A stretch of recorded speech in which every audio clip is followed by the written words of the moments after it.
Les Suissesses font grève ce vendredi, uniquement les femmes, pour plus d'égalité salariale, notamment. Cette mobilisation, on en parle avec Laure Wagner, avec moi sur ce plateau.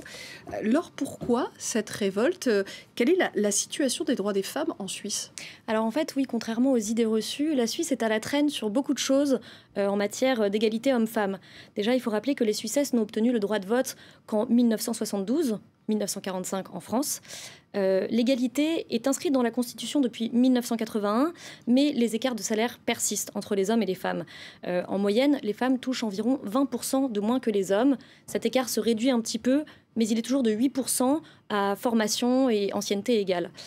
Les femmes, en matière aussi également d'émancipation de la femme, il y a encore du chemin à faire. Le congé maternité, par exemple, il est que de 14 semaines. En Suisse, c'est l'un des congés les plus bas en Europe, et tandis que le congé de paternité, c'est un seul jour.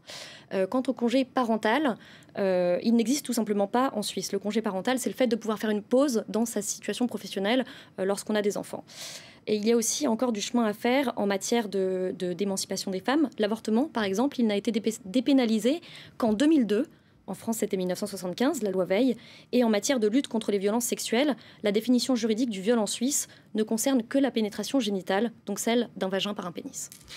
C'est pas la première fois que les Suissesses s'arrêtent de travailler pour protester contre ces inégalités, ce manque de droits. Elles l'avaient déjà fait en 1991.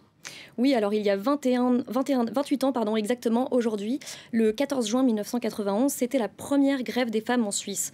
Ce jour-là, toutes les Suissesses avaient arrêté de travailler sur leur lieu de travail, mais aussi dans leur foyer, où elles avaient suspendu toutes les tâches ménagères. Vêtues de mauve et de fuchsia, elles sont descendues dans la rue, comme on peut le voir sur ces images, et certaines aussi sur leur balcon, pour manifester pour l'égalité.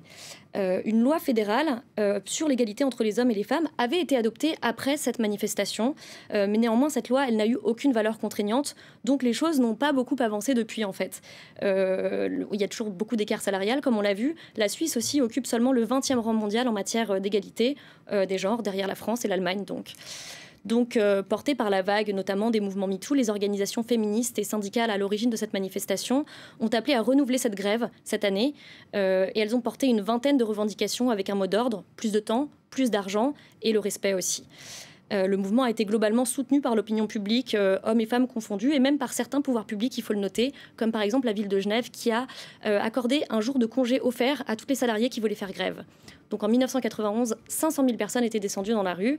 L'objectif aujourd'hui, c'est d'atteindre 1 million de personnes en Suisse, où il y a à peu près 8 millions d'habitants.